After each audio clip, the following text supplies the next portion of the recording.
اعوذ باللہ من الشیطان الرجیم بسم اللہ الرحمن الرحیم۔ اے اللہ، ہمیں قرآن پاک یاد کرنے اور اس پر عمل کرنے اور دوسروں تک پہنچانے کی توفیق عطا فرما دیں، اللہم آمین۔ نحمدہ و نصلی علی رسولہ الکریم، اما بعد فاعوذ باللہ من الشیطان الرجیم، بسم اللہ الرحمن الرحیم۔ الصلاۃ والسلام علیک یا رسول اللہ وعلی آلک و اصحابک یا حبیب اللہ۔ پیارے ناظرین، میں خدیجہ ایوب ایک نئے موضوع پر AN نیوز کے ذریعے خواتین سے خطاب میں حاضر خدمت ہوں۔ آج میرا موضوع ہے ذکر، یعنی اللہ کا ذکر کس طرح کیے جائے اور اللہ تعالیٰ کے ذکر میں کیا برکت ہوتی ہے، کیا فضائل حاصل ہوتے ہیں، اس پر ذکر یعنی میرے خیالات آپ کے سامنے پیش کروں گے۔ ذکر الہی کا اعلیٰ درجہ یہ ہے کہ ہر وقت اللہ تعالیٰ کی طرف دھیان رہے، توجہ رہے اور اس کی یاد دل میں بسائے رہے۔ جس بندے نے ذکر کا نفع سمجھ لیا ہے اور جس کو اس کی فضیلتیں معلوم ہو گئی ہیں اور عمر کا ذرا سا حصہ بھی خدا کی یاد سے غافل یا خالی نہیں جانے دیتے ہیں، تو اللہ کا نام لینا اور اللہ کا ذکر کرنا بہت ہی زیادہ فضیلت رکھتا ہے۔ ایک صحابی کو حضرت رسول مقبول صلی اللہ تعالی علیہ وسلم نے نصیحت فرمائی کہ تیری زبان ہر وقت اللہ کی یاد میں تر رہے، یہ بہتر ہے۔ ایک مرتبہ حضرت رسول مقبول صلی اللہ تعالی علیہ وسلم نے چند عورتوں کو نصیحت کرتے ہوئے فرمایا کہ سبحان اللہ اور لا الہ الا اللہ اور سبحان الملک القدوس پڑھتے رہا کرو اور انگلیوں پر پڑھا کرو، کیونکہ انگلیوں سے پوچھا جائے گا اور ان کو زبان دی جائے گی، اور غافل مت رہو، مت رہ جاؤ ورنہ رحمت سے انہیں بھلا دی جاؤ گی۔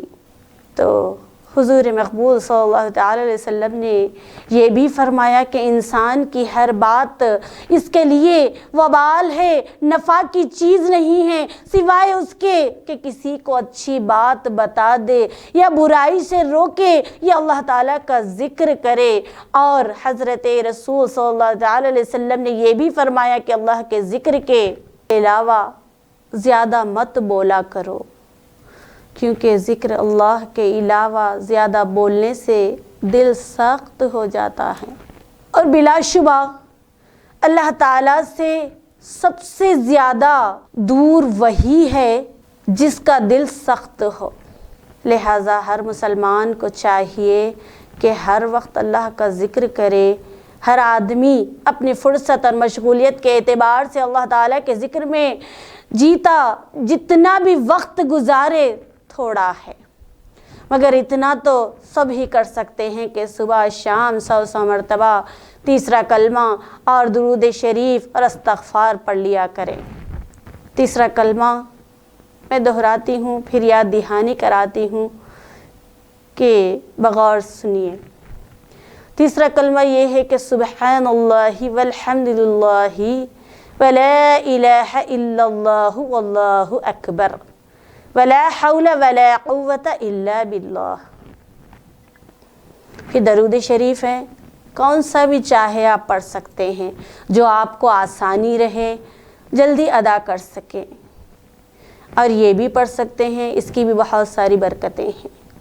اللہم صلی علی سیدنا و مولانا محمد النبی الامی وعلی آلہ وصحبہ وبارک وسلم۔ استغفار مثلاً یہ بھی پڑھ سکتے ہیں، استغفار بھی کر سکتے ہیں، یعنی استغفار گناہوں سے توبہ ہے۔ استغفر اللہ الذی لا الہ الا هو الحی القیوم واتوب الیہ۔ ان چیزوں کی بڑی فضیلتیں ہیں، حدیثوں میں آتی ہیں۔ پہلی چیز یعنی تیسرا کلمہ کے متعلق حضور پر نور صلی اللہ تعالی علیہ وسلم نے فرمایا ہے کہ اگر میں اس کو ایک مرتبہ پڑھ دوں تو جتنی چیزوں پر سورج نکلتا ہے مجھے اس کا ایک دفعہ پڑھنا یعنی پڑھ دینا ان سب چیزوں سے پیار ہے۔ اور بھی اس کی فضیلتیں بہت ساری آتی ہیں، اور درود شریف کے بارے میں حضور صلی اللہ تعالی علیہ وسلم نے فرمایا کہ جس نے مجھ پر ایک مرتبہ درود بھیجا اللہ تعالیٰ اس پر 10 نعمتیں یا رحمتیں بھیجتا ہے، اور اس کے 10 نیکیاں اس کے نامہ اعمال میں لکھ دیے جاتے ہیں، اور اس کے 10 گناہ نامہ اعمال سے کم کر دیے جائیں گے، اور اس کے 10 درجات بلند کیے جائیں گے۔ لہٰذا اس قدر بھی ہو سکے تو 3 چیزوں میں لگے رہنا چاہیے، اور اس کے علاوہ تلاوت قرآن مجید میں اپنا وقت لگایا کرو، اٹھتے بیٹھتے چلتے پھرتے کام کاج کرتے ہوئے بھی اللہ تعالیٰ کا ذکر کرتے رہیں، اور بڑے درجے حاصل ہو سکتے ہیں۔ اسی طرح ناظرین، تلاوت قرآن کی فضیلت بیان کرتی چلوں کہ قرآن مجید کا بھی بڑا ثواب ہے، انہیں تلاوت کرنا بہت بڑا ثواب ہے۔ روزانہ وقت مقرر کر کے 1 پارہ یا 2 پارے، آدھا پارے کی تلاوت ضرور کیا کرو۔ حدیث شریف میں آتا ہے کہ قرآن مجید کی تلاوت کرنے سے ہر حرف پر 10 نیکیاں ملتی ہیں۔ اگر کسی نے 1 مرتبہ صرف الف لام میم کہا تو اس کے 30 نیکیاں مل جائیں گی۔ تو بعض صورتوں کی انہیں فضائل بھی ہے، بعض خاص صورتیں ہیں اس کے فضائل ہیں۔ حدیث شریف میں آتا ہے کہ 1 مرتبہ سورہ قل هو اللہ احد پڑھنے سے 1/3 قرآن پڑھنے کا ثواب حاصل ہوتا ہے، اور سورہ قل یا ایھا الکافرون 1 مرتبہ پڑھنے سے 1/4 یعنی قرآن شریف پڑھنے کا ثواب ملتا ہے۔ جس نے یاسین شریف 1 مرتبہ پڑھ لیا اس کو 10 قرآن مجید پڑھنے کا ثواب ملتا ہے۔ اگر کوئی صبح کو سورہ یاسین پڑھے تو شام تک اس کی حاجتیں پوری ہوگی، رات کو سورہ واقعہ پڑھنے سے کبھی فاقہ نہیں ہوگا۔ اکثر آدمیوں اور خاص کر عورتوں کی عادت ہوتی ہے کہ 2 یا 4 مل کر بیٹھیں تو تیسرے میرے برائی شروع کر دی، غیبت کر کے گناہ کماتی ہیں۔ یہ بہت بڑا مرض ہے۔ اپنی کوئی مجلس اللہ کی یاد سے خالی نہ جائے نے دو کہ حضور صلی اللہ تعالی علیہ وسلم نے فرمایا ہے کہ جو لوگ کسی مجلس میں بیٹھ کر اللہ کا ذکر کیے بغیر اٹھ یعنی کھڑے ہو جائیں وہ ایسے ہیں کہ جیسا مردار گدھے کو کھانے سے اٹھے، اور یہ مجلس ان کے لیے حسرت کا سبب بنے گی۔ ہر وقت اللہ کا ذکر کرو۔ حدیث میں جو ہر وقت کی دعائیں آئی ہیں، مثلا سوتے وقت کی، سو کر اٹھتے وقت کی، صبح کی، شام کی، وضو کرتے وقت کی، کھانے کے بعد کی، کپڑے پہننے کی، اور چاند دیکھنے کی، آئینے میں منہ دیکھنے کی، اور دوسرے وقتوں کی، ان کو یاد کرائیں یا کر کے دھیان سے پڑھیں۔ ایسا کرنے سے ہر وقت اللہ کو یاد کرنے کی مشق ہو جائے گی۔ ایسی دعائیں ہم نے کتاب میں جمع کر دی ہیں، جس کو بہت محدثین نے کتاب کا مسنون دعائیں کے نام سے شائع ہوئے ہیں۔ مثلاً یہ بہت ہی ہر گھر میں ہونا چاہیے کہ جو سورج کے نکلنے سے سورج چھپنے وقت قرآن شریف پڑھے۔ یہ ذکر میں مشغول رہنا منع ہے، یہ غلط ہے۔ ہاں، ان وقتوں میں نماز پڑھنے کی ممانعت بھی ہے، نماز زوال کے وقت، سورج جب غروب ہوتا ہے اس وقت نماز نہ ادا کریں، نہ قرآن شریف پڑھیں، نہ ذکر و اذکار کریں۔